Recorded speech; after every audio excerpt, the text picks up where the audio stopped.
All. ഇന്ന് നമ്മൾ നോക്കുന്നത് unit 4 transacting the curriculum and evaluating the developing teacher എന്നുള്ള യൂണിറ്റാണ്. അതിലെ ഫസ്റ്റ് ടോപ്പിക്കാണ് need for complementary structures and mechanism. Establishing teaching learning centers. A TLC could provide a platform for organizing workshops to develop a repertoire of professional skills such as storytelling, craft, music and drama. അതായത് TLC എന്ന് പറഞ്ഞിട്ടുണ്ടെങ്കിൽ teaching learning centres എന്നുള്ളതാണ്. അവിടെ നമ്മൾ എന്ത് ചെയ്യണം, നമ്മൾ ഒരു ടീച്ചേഴ്സിനാണെങ്കിലും അവിടുത്തെ ട്രെയിനീസിനൊക്കെ നമ്മൾ എന്ത് ചെയ്യണം, വർക്ക്ഷോപ്സുകൾ പ്രൊവൈഡ് ചെയ്യണം. എന്തിനുള്ള, അവരുടെ പ്രൊഫഷണൽ സ്കില്ല് ഡെവലപ്പ് ചെയ്യാനുള്ള story telling, craft, music, drama ഇങ്ങനെയുള്ള കാര്യങ്ങളൊക്കെ ഡെവലപ്പ് ചെയ്യാൻ വേണ്ടിയിട്ടുള്ള പ്രൊഫഷണൽ സ്കിൽസ് നമ്മൾ എന്ത് ചെയ്യണം, അതിന് വേണ്ടിയിട്ടുള്ള ക്ലാസ്സസ് നമ്മൾ എന്ത് ചെയ്യണം, അവർക്ക് പ്രൊവൈഡ് ചെയ്യണം എന്നുള്ളതാണ്. അതോടൊപ്പം തന്നെ ട്രെയിനീസ് എന്ത് ചെയ്യണം, സ്റ്റോറീസൊക്കെ അതിൻ്റെ എക്സ്പ്രഷനോട് കൂടിയിട്ട് ചെയ്യാനുള്ള ഒരു എബിലിറ്റി അവർക്ക് വേണം. ഇമാജിനേഷൻ, ക്രിയേറ്റീവ്നെസ്, അതുപോലെ ബുള്ളറ്റിൻ ബോർഡ്സിലൊക്കെ സ്റ്റോറി ക്രിയേറ്റ് ചെയ്യുക. അതുപോലെ നമ്മൾ റീഡിങ് കോർണേഴ്സ് ക്ലാസ് റൂമിൽ സെറ്റ് ചെയ്യുക, ഓർഗനൈസ് ചെയ്യുക. പിന്നെ റിസർച്ച്, പ്രൊജക്റ്റ്, ടീച്ചർ ട്രെയിനേഴ്സിനുള്ള റിസർച്ചുകൾ, പ്രോജക്റ്റുകൾ, അവർക്കത് പ്രാക്ടീസ് ചെയ്യാനുള്ള അവസരങ്ങൾ, skill of observation, documentation, analysis, interpretation, ഇങ്ങനെയുള്ള എല്ലാ സ്കില്ലും അവർക്ക് ഉണ്ടാകാൻ വേണ്ടിയിട്ട് അതിൻ്റേതായിട്ടുള്ള രീതിയിലുള്ള ട്രെയിനിങ്ങുകൾ ഓർഗനൈസ് ചെയ്യുക, വർക്ക്ഷോപ്സുകൾ നടത്തുക എന്നുള്ളതൊക്കെയാണ് ഇവിടെ ഈ ഒരു need for complementary structure and mechanism എന്നുള്ളത് കൊണ്ട് ഉദ്ദേശിക്കുന്നത്. അടുത്തതാണ് reference from total quality management in education. അതിലെന്താണെന്ന് പറഞ്ഞിട്ടുണ്ടെങ്കിൽ SWOT അനാലിസിസ് എന്താണെന്നുള്ളത് നെക്സ്റ്റ് പേജിൽ നമ്മൾ നോക്കുന്നുണ്ട്. അതുപോലെ തന്നെ ഒരു ഒരു ഇൻസ്റ്റിറ്റ്യൂഷൻ നമ്മൾ സ്റ്റാർട്ട് ചെയ്യുമ്പോൾ നമ്മൾ സെറ്റപ്പ് ചെയ്യേണ്ട 3 കാര്യങ്ങളാണ് വിഷനും, മിഷനും, ഗോളും. ഇത് 3 എന്താണെന്നുള്ളത് എക്സ്പ്ലെയിൻ ചെയ്യാം. വിഷൻ എന്ന് പറഞ്ഞിട്ടുണ്ടെങ്കിൽ നമ്മളുടെ ഒരു ഓർഗനൈസേഷൻ, അതിൽ ഉൾപ്പെടുന്ന കാര്യങ്ങളാണ് അതിലുള്ള people, environment, culture, structure, facilities, planning, process, ഇതെല്ലാം നമ്മൾ ഓൾറെഡി സെറ്റ് ചെയ്തിട്ടുണ്ടാവും. അതിനെയാണ് നമ്മൾ എന്ത് പറയുന്നത്, വിഷൻ എന്ന് പറയുന്നത്. വിഷൻ എന്ന് പറഞ്ഞാൽ 2 ടൈപ്സ് ആണുള്ളത്. അതിൽ ദ നിയർ വിഷനും ഉണ്ട്, ഡിസ്റ്റൻറ്റ് വിഷനും ഉണ്ട്. ഡിസ്റ്റൻറ്റ് വിഷൻ എന്ന് പറഞ്ഞിട്ടുണ്ടെങ്കിൽ നമ്മുടെ ഇമാജിനേഷൻ അല്ലെങ്കിൽ നമ്മളുടെ ഡ്രീം, നമ്മൾ ഇന്ന കാര്യം അച്ചീവ് ചെയ്യണം എന്നുള്ളൊരു ഡ്രീമില്ല, അതാണ് ഡിസ്റ്റൻറ്റ് വിഷൻ എന്നുള്ളത് കൊണ്ട് ഉദ്ദേശിക്കുന്നത്. അതുപോലെ തന്നെ ഷോർട്ട് ടേം വിഷൻ എന്ന് പറഞ്ഞിട്ടുണ്ടെങ്കിൽ നമ്മൾക്ക് വിസിബിൾ ആയിട്ടുള്ള റേഞ്ചിൽ നിന്നുകൊണ്ട് നമ്മുടെ ടൈം ലിമിറ്റിനും ക്വാളിറ്റിക്കും അനുസരിച്ച് നിന്നുകൊണ്ടുള്ള കാര്യങ്ങളെയാണ് ഷോർട്ട് ടേം വിഷൻ എന്നുള്ളത് കൊണ്ട് മീൻ ചെയ്യുന്നത്. വിഷൻ കംപ്ലീറ്റ്ലി എന്താണ്, ഒരു ക്രിയേറ്റീവ് ആയിട്ടുള്ളൊരു കാര്യമാണെന്ന് പറയുന്നുണ്ട്. വിച്ച് മീൻസ് എന്താണ്, നമ്മൾ എന്തൊക്കെ എക്സ്പെക്റ്റ് ചെയ്യുന്നു ഒരു സ്റ്റുഡൻസിൽ നിന്നാണെങ്കിലും പാരൻസിൽ നിന്നാണെങ്കിലും നമ്മൾ എന്തെല്ലാം പ്രൊവൈഡ് ചെയ്യുന്നു, ഇങ്ങനെയുള്ള കാര്യങ്ങളൊക്കെ എന്താണ് ഇതിൽ ഇൻക്ലൂഡഡ് ആണ്. മിഷൻ എന്ന് പറഞ്ഞിട്ടുണ്ടെങ്കിൽ നമ്മൾ ചില കാര്യങ്ങൾ അച്ചീവ് ചെയ്യാൻ വേണ്ടിയിട്ട് ചില ടാർഗറ്റ്സുകൾ വെക്കും, പിന്നെ കാര്യം അച്ചീവ് ചെയ്യാൻ ഇന്ന ടാർഗറ്റ്സ് വെക്കും. അതാണ് മിഷൻ എന്നുള്ളത് കൊണ്ട് ഉദ്ദേശിക്കുന്നത്.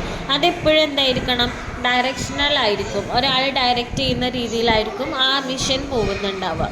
ഗോൾ എന്ന് പറഞ്ഞാൽ പിന്നെ പ്രത്യേകിച്ച് പറയണ്ടല്ലോ, നമുക്കറിയാം ഒരു നമ്മളുടെ ഒരു ഡ്രീം, നമ്മളുടെ ഒരു മിഷൻസിന്, അതായത് ഒരു ഡ്രീം അച്ചീവ് ചെയ്യാൻ, അതാണ് നമ്മളുടെ ഗോൾ എന്ന് പറയുന്നത്. നമുക്കൊരു ലക്ഷ്യം ഉണ്ടായിരിക്കും, അതായത് ഇപ്പോൾ ലേണിംഗ് ഡിസബിലിറ്റി ഉള്ള സ്റ്റുഡൻസിനെ പഠിപ്പിച്ചെടുക്കുക എന്നുള്ളത് നമ്മുടെ ഒരു ഗോളാണ്.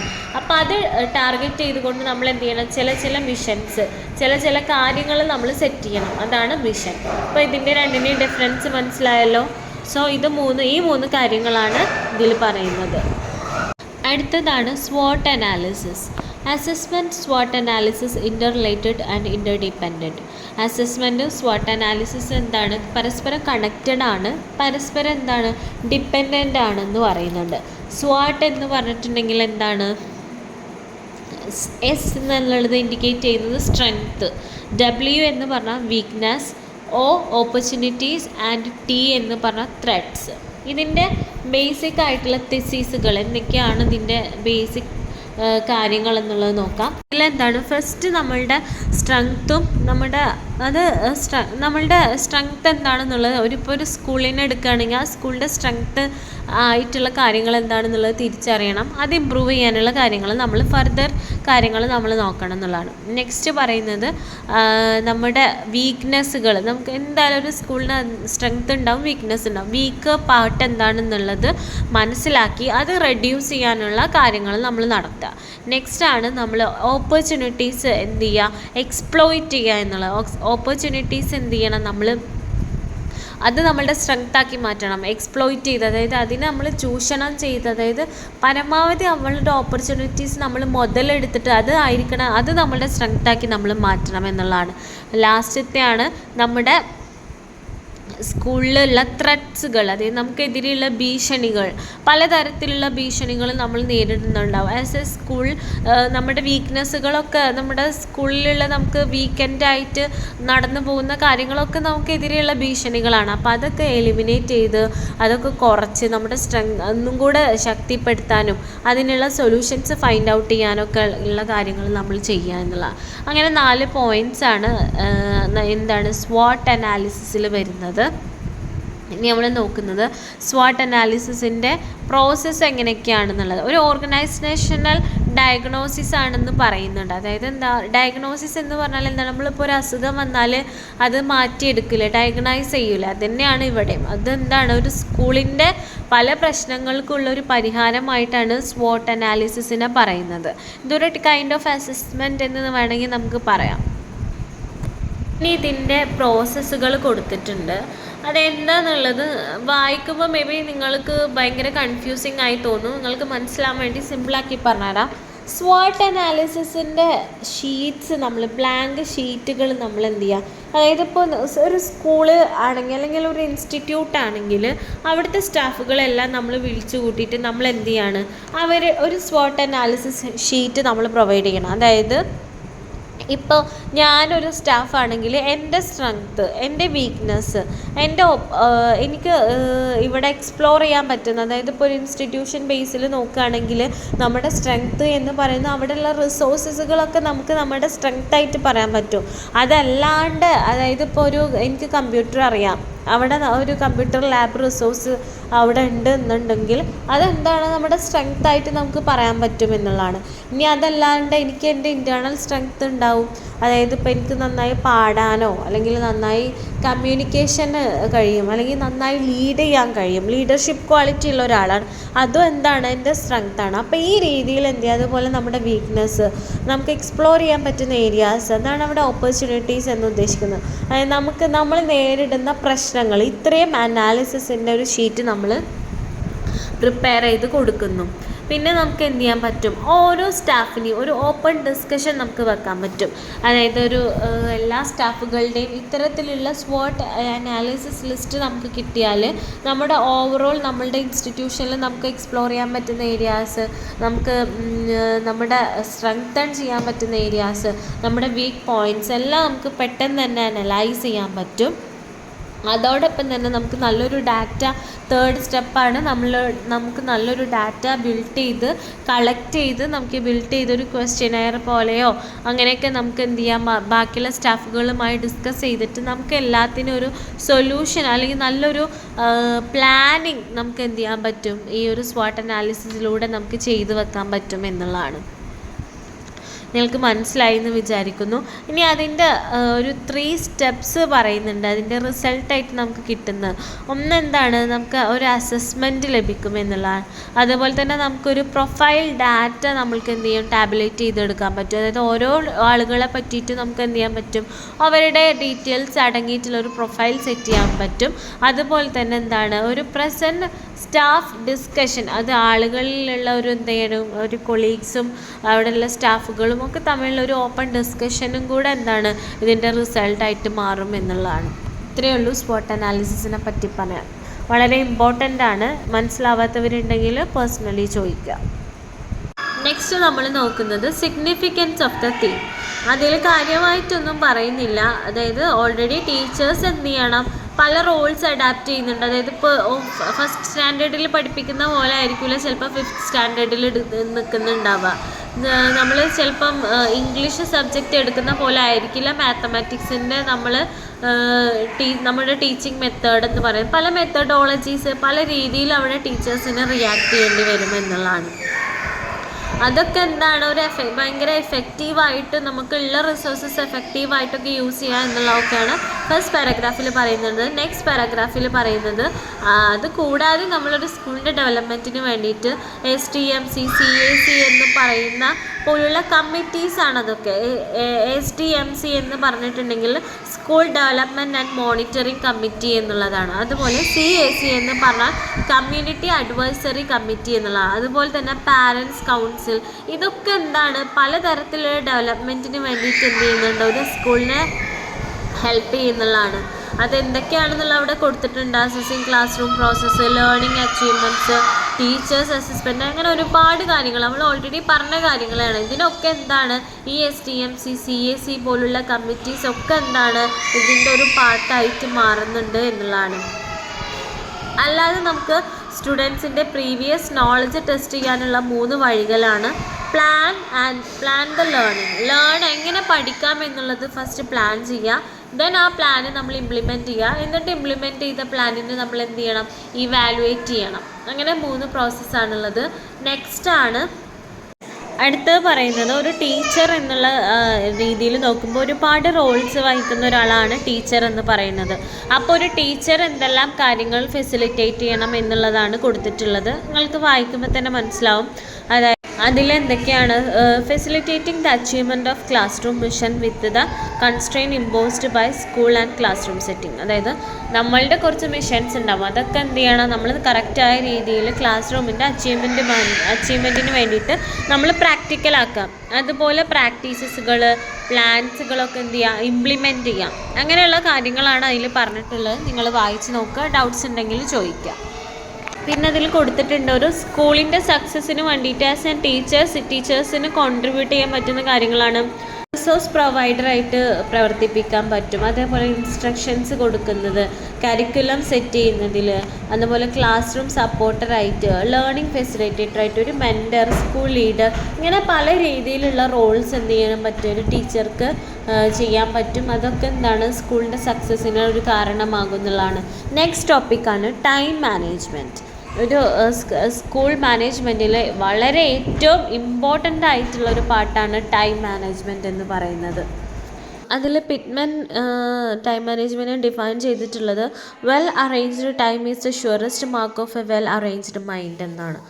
അതായത് വെൽ അറേഞ്ച്ഡ്, നന്നായി അറേഞ്ച് ചെയ്ത ടൈം എന്ന് പറയുന്നത് ഇൻഡിക്കേറ്റ് ചെയ്യുന്നത് എന്താണ്, നന്നായിട്ട് അറേഞ്ച്ഡ് ആയിട്ടുള്ള ഒരു മൈൻഡിനെ, അത്രയും പെർഫെക്റ്റ് ആയിട്ടുള്ളൊരു മൈൻഡ് ഉണ്ട് എന്നുള്ളതാണത്.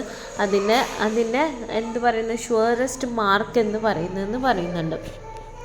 ക്ലാസ് റൂമിൻ്റെ ടൈം ഒരു സ്കൂളിൽ ക്ലാസ് റൂം മാനേജ്മെൻറ്റിൽ വളരെ ഇമ്പോർട്ടൻ്റ് ആയിട്ടുള്ളൊരു കാര്യമാണ് ടൈം മാനേജ്മെൻറ്റ് എന്ന് പറയുന്നത്. പീരീഡ്സ് ആണെങ്കിലും എന്തെല്ലാം കാര്യങ്ങൾ കുട്ടികൾക്ക് കൊടുക്കണം, ഇതൊക്കെ എന്താണ് നമ്മൾ മുന്നേ കൂട്ടി സെറ്റ് ചെയ്തിട്ടുണ്ടാവുന്ന ഒരു എൻവയോൺമെൻറ്റിനെയാണ് ടൈം മാനേജ്മെൻറ്റ് എന്ന് പറയുന്നത്. അതിൻ്റെ ഭാഗമാണ് നമ്മുടെ ടൈം ടേബിൾ ഒക്കെ എന്താണ് നമ്മുടെ ടൈം മാനേജ്മെൻറ്റിൻ്റെ ഒരു ഭാഗമായിട്ട് വരുന്ന കാര്യമാണ്.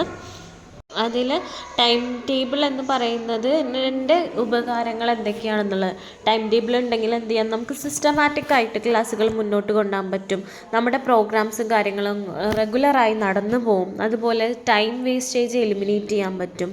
അതുപോലെ തന്നെ സ്യൂട്ടബിൾ ആയിട്ടുള്ള സബ്ജക്റ്റുകൾ, ആക്ടിവിറ്റീസ്, അതുപോലെ എല്ലാ സബ്ജക്റ്റിനും ഈവനായിട്ട് നമുക്ക് ക്ലാസിഫൈ ചെയ്ത് കൊടുക്കാൻ പറ്റും. എഫിഷ്യൻസി, എത്രത്തോളം എഫിഷ്യൻ്റ് ആണെന്നുള്ളത് ഉറപ്പ് വരുത്താൻ പറ്റും. അതുപോലെ റെഗുലറായിട്ടുള്ള ഒരു ഈവൻ ക്ലാസ് റൂം പ്രോസസ്സുകൾ അവിടെ നടക്കും. പിന്നെ നമ്മുടെ പ്ലാനിങ്ങുകൾ, ടീച്ചേഴ്സ് സ്റ്റുഡൻസിൻ്റെ ഒക്കെ എന്താണ് നമുക്ക് അഡ്വാൻസ് ആയിട്ട് നമുക്ക് സെറ്റ് ചെയ്യാൻ പറ്റും. പിന്നെ ഒരു സൈക്കോളജിക്കൽ എൻവയോൺമെൻറ്റ് ക്രിയേറ്റ് ചെയ്യാൻ പറ്റും. ഡിസിപ്ലിൻ മെയിൻറ്റെയിൻ ചെയ്യാൻ പറ്റും. ഇത്രയും ഹെൽപ്പ് എന്ത് ചെയ്യുന്നുണ്ട്, നമ്മൾ ടൈം ടേബിൾ സെറ്റ് ചെയ്യുന്നത് മൂലം നമുക്ക് കിട്ടുന്നുണ്ട്. നെക്സ്റ്റ് ആണ് annual programme of work. Annual programme of work എന്ന് പറയുന്നത് എന്താണ്, ഒരു കംപ്ലീറ്റ് അക്കാഡമിക് ഇയറിൻ്റെ ഒരു ലേ ഔട്ടാണ്, ഒരു എന്താ പറയുക, ഒരു സ്ട്രക്ചറാണെന്ന് വേണമെങ്കിൽ പറയാം. ഇതിൽ പല കാര്യങ്ങളിൽ ആക്ടിവിറ്റീസ് സ്കെഡ്യൂൾ ചെയ്തത്, ഏതെല്ലാം ടൈമിൽ നമ്മൾ എക്സാംസ് നടത്തണം, ഏതെല്ലാം ടൈമിലാണ് ആർട്സ്, സ്പോർട്സ്, അസസ്മെൻറ്റ്, കോമ്പറ്റീഷൻസ്, ഇങ്ങനെയുള്ള എല്ലാ കാര്യങ്ങളും ഈ ഒരു വരുന്ന കമ്മിങ് അക്കാഡമിക് ഇയറിലേക്ക് ഏതെല്ലാം ടൈമിൽ ഏതെല്ലാം ഡേറ്റുകളിലാണ് നമ്മൾ നടത്താൻ വിചാരിക്കുന്നത് എന്നുള്ളതിൻ്റെ ഒരു മുൻകൂട്ടി നമ്മൾ പ്രീ പ്ലാൻഡ് ആയിട്ട് നമ്മളൊരു ആനുവൽ പ്രോഗ്രാം നമ്മൾ സെറ്റ് ചെയ്യുന്നതിനെയാണ് the annual programme of work എന്ന് പറയുന്നത്. നെക്സ്റ്റ് ആണ് പാരൻറ്റ് ടീച്ചർ അസോസിയേഷൻ. അത് ഓൾറെഡി നിങ്ങൾക്ക് അറിയുന്നതാണ്. PTA മീറ്റിംഗ് നമ്മൾ എന്തിനൊക്കെയാണ് വെക്കുന്നത്, നമ്മുടെ സ്റ്റുഡൻസിൻ്റെ വെൽഫെയർ പ്രൊമോട്ട് ചെയ്യാൻ, അങ്ങനെ ഒരുപാട് കാര്യങ്ങളുണ്ട്, നിങ്ങൾക്ക് അറിയാവുന്ന കാര്യമാണ്. നെക്സ്റ്റ് ആണ് ഇക്വിറ്റി ആൻഡ് ഈക്വാലിറ്റി. ഇതിൽ പറയുന്നത് ഇക്വിറ്റി എന്ന് പറഞ്ഞിട്ടുണ്ടെങ്കിൽ എന്താണ്, അത് നമ്മുടെ സോഷ്യൽ ജസ്റ്റിസാണ്. അത് സാമൂഹിക നീതി നമ്മൾ ഉറപ്പുവരുത്തുക. അതായത് നമ്മൾ സ്കൂളിൽ എങ്ങനെ അത് ഉറപ്പുവരുത്താൻ പറ്റും, ഇപ്പോൾ പല കാസ്റ്റ്, പല ക്രീഡ്, പല റിലീജിയനുള്ള കുട്ടികളായിരിക്കും വരുന്നുണ്ടാവും. അവർക്ക് പലർക്കും പല കൾച്ചർ, പല സിസ്റ്റം ആയിരിക്കും. പക്ഷെ നമ്മൾ ക്ലാസ് റൂമിൽ എന്തായിരിക്കണം, ആ ഒരു പാർഷ്യാലിറ്റിയോ ഇതോ നമ്മൾ കാണിക്കാതെ ഒരു ഈക്വൽ ആയിട്ടുള്ള ഒരു അപ്രോച്ചായിരിക്കണം നമ്മൾ കൊടുക്കേണ്ടത്. എല്ലാത്തിലും എന്ത് ചെയ്യണം, നമ്മളൊരു സോഷ്യൽ ജസ്റ്റിസ് കൊണ്ടുവരണം. എല്ലാവർക്കും എല്ലാ കാര്യങ്ങളും നീതി ലഭിക്കുന്ന രീതിയിലുള്ള കാര്യങ്ങളാവും നമ്മൾ നടപ്പിലാക്കേണ്ടത്. അതാണ് ഇവിടെ ഇക്വിറ്റി കൊണ്ട് ഉദ്ദേശിക്കുന്നത്. ഈക്വാലിറ്റി എന്ന് പറഞ്ഞിട്ടുണ്ടെങ്കിൽ എന്താ, ഈക്വാലിറ്റി തന്നെ എന്ത് കാര്യത്തിനാണെങ്കിലും ഈക്വൽ ഓപ്പർച്യൂണിറ്റീസ് എല്ലാവർക്കും ഒരേ രീതിയിൽ കൊടുക്കുക, ഈക്വൽ പാർട്ടിസിപ്പേഷൻ എല്ലാം നമ്മൾ എൻഷുർ ചെയ്യുക എന്നുള്ളതാണ് ഈക്വാലിറ്റി എന്നുള്ളത് ഇതുകൊണ്ട് മീൻ ചെയ്യുന്നത്. അതാണ് അത് തമ്മിലുള്ള ഒരു സ്മോൾ ഡിഫറൻസ് എന്ന് പറയുന്നത്. ഒക്കെ ഉണ്ടെങ്കിൽ എന്താണ്, നമുക്ക് നല്ല ഒരു സമൂഹത്തെ നമുക്ക് എന്ത് ചെയ്യാൻ പറ്റും, ഉയർത്തിക്കൊണ്ടുവരാൻ പറ്റും. അതോടൊപ്പം തന്നെ നമ്മുടെ പ്ലാനിങ്ങും ടൈം മാനേജ്മെൻ്റ് എല്ലാം എന്താണ് പ്രോപ്പറായി നടത്താൻ പറ്റും എന്നുള്ളതാണ്. നെക്സ്റ്റ് ആണ് ഇൻക്ലൂസീവ് എഡ്യൂക്കേഷൻ. ഇൻക്ലൂസീവ് എഡ്യൂക്കേഷൻ എന്ന് പറഞ്ഞിട്ടുണ്ടെങ്കിൽ നമ്മളുടെ ക്ലാസ്സുകളിൽ പലതരത്തിലുള്ള ഡിസബിലിറ്റീസ് ഉള്ള കുട്ടികളുണ്ടാവും.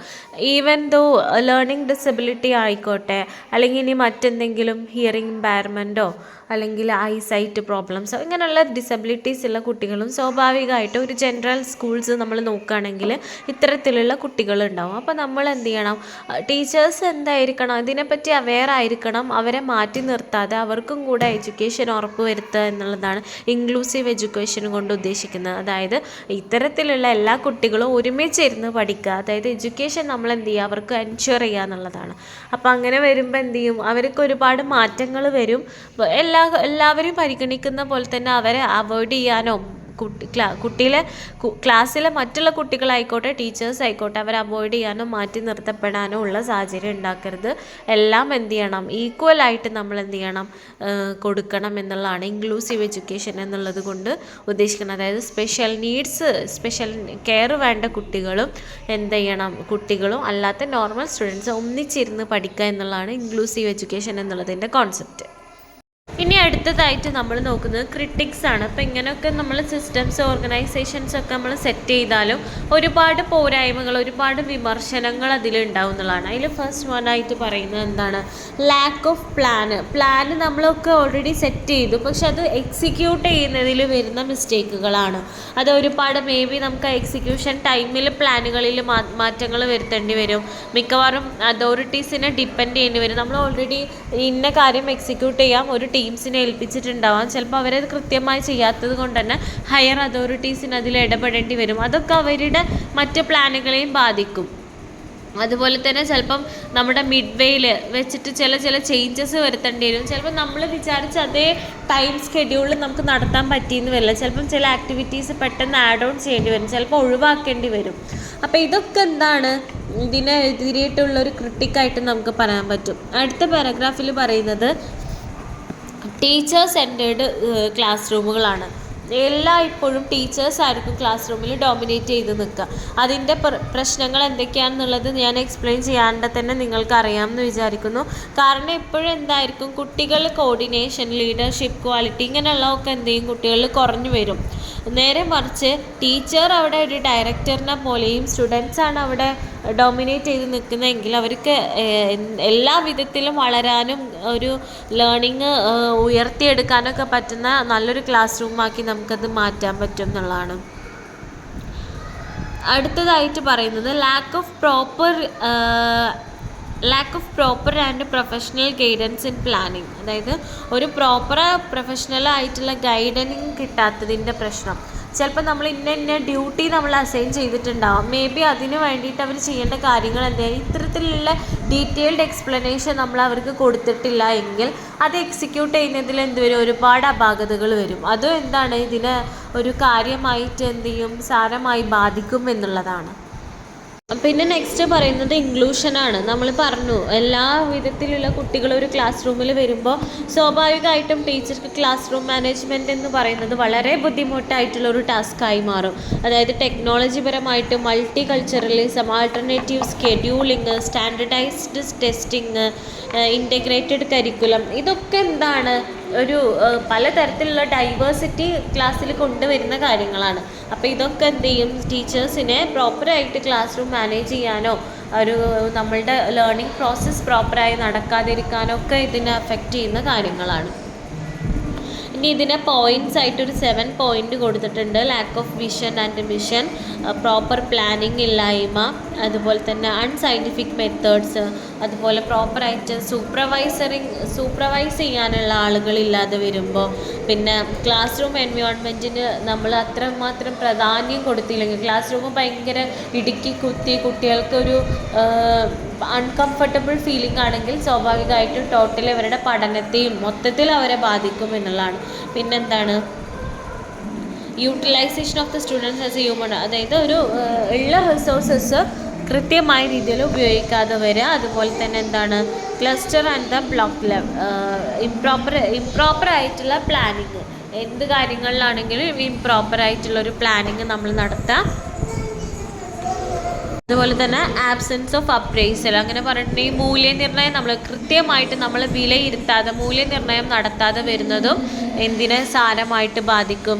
നമ്മുടെ ഇത്തരത്തിലുള്ള കാര്യങ്ങളൊക്കെ ഇതിൻ്റെ ക്രിട്ടിക്കുകളായിട്ട് നമുക്ക് പറയാൻ പറ്റുന്നതാണ്. ഇനി അടുത്ത പേജിൽ എന്ത് കൊടുത്തിട്ടുണ്ട്, suggesting critic alternative with justification with doability, അതായത് lack of vision and mission, അതിനുള്ള ഓൾട്ടർനേറ്റീവ്, അതായത് നമ്മൾ കൃത്യമായിട്ടുള്ളൊരു വിഷനോ മിഷനോ നമുക്കില്ലെങ്കിൽ അതിനുള്ള ഓൾട്ടർനേറ്റീവായിട്ട് ഒരു ക്ലിയർ വിഷനും മിഷനും എന്ത് ചെയ്യുക, നമ്മൾ ഓൾറെഡി നമ്മുടെ മൈൻഡിൽ സെറ്റ് ചെയ്ത് വെക്കണം എന്നുള്ളതാണ്. അതിൻ്റെ ജസ്റ്റിഫിക്കേഷനായിട്ട് പറയുന്നത് there should be a vision and mission for every class room.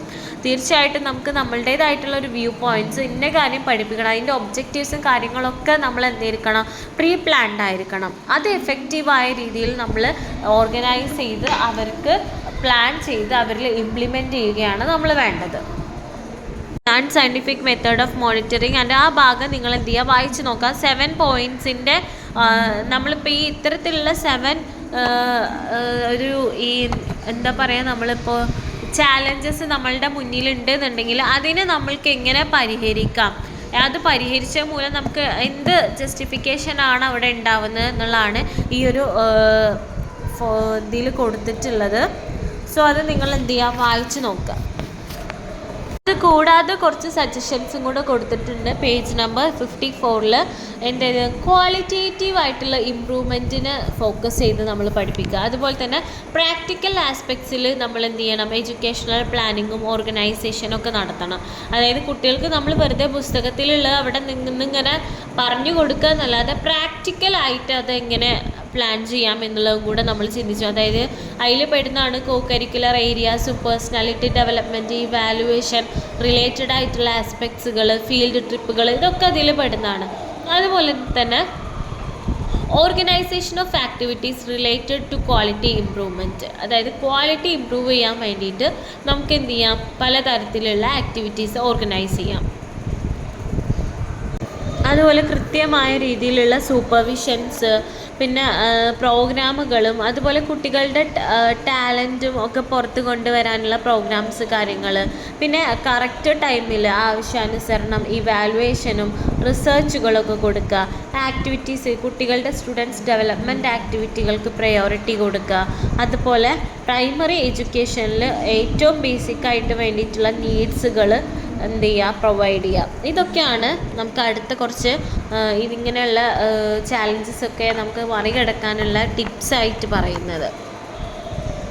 ഇനിയാണ് പറയുന്നത്, പിന്നെ അതിൽ പറയുന്നത് ഒരു എലിമെൻ്ററി ലെവലിൽ ഒരു മാനേജ്മെൻറ്റിൽ ഇൻക്ലൂഡ് ചെയ്യേണ്ട കാര്യങ്ങൾ എന്തൊക്കെയാണെന്ന് നമ്മൾ പറഞ്ഞ കാര്യങ്ങൾ തന്നെ. എഡ്യൂക്കേഷണൽ പ്ലാനിങ് ഉണ്ടായിരിക്കണം, സ്കൂൾ ഓർഗനൈസേഷൻ ആൻഡ് പ്ലാനിങ് ഉണ്ടായിരിക്കണം, class room management and learning, planning of instruction, teaching and evaluation, time management. ഇത് നമ്മൾ ഓൾറെഡി ഇതുവരെ പറഞ്ഞ കാര്യം. ഇതൊക്കെ എന്താണ്, ഒരു മാനേജ്മെൻറ്റിൽ ഓർഗനൈസ് ചെയ്യുമ്പോൾ നമ്മൾ ഉണ്ടായിരിക്കേണ്ട കാര്യങ്ങളാണ്. ഇനി ലാസ്റ്റ് പോർഷനായിട്ട് ഡിസൈറബിൾ ആൻഡ് അൺഡിസൈറബിൾ എന്ന് കൊടുത്തിട്ടുണ്ട്. അതിൽ കാര്യമായിട്ടൊന്നും പറയുന്നില്ല. ടീച്ചേഴ്സ് എന്തായിരിക്കണം, തിയറി ഓറിയൻറ്റഡ് ആയിട്ടുള്ള കാര്യങ്ങൾ കൂടുതൽ പ്രൊമോട്ട് ചെയ്യാതെ അവർക്ക് പ്രാക്ടിക്കലായിട്ട് ടീച്ചേഴ്സിൻ്റെ കൂടെ ചെയ്യാൻ പറ്റുന്ന ടാസ്ക് കാര്യങ്ങളൊക്കെ എന്ത് ചെയ്യണം, നമ്മൾ അവർക്ക് കൊടുക്കണം. അതുപോലെ ഒരു ഇമോഷണൽ അറ്റാച്ച്മെൻറ്റ് ടീച്ചേഴ്സും സ്റ്റുഡൻസും തമ്മിൽ വേണം. അതുപോലെ എക്സ്പീരിയൻസ് ബേസ്ഡ് ആയിട്ടുള്ള പഠനം നമുക്ക് അവർക്ക് കൊടുക്കാൻ പറ്റണം. അങ്ങനെയുള്ള കാര്യങ്ങളൊക്കെ ഇൻവോൾവ് ചെയ്യിപ്പിക്കാൻ പറ്റണം.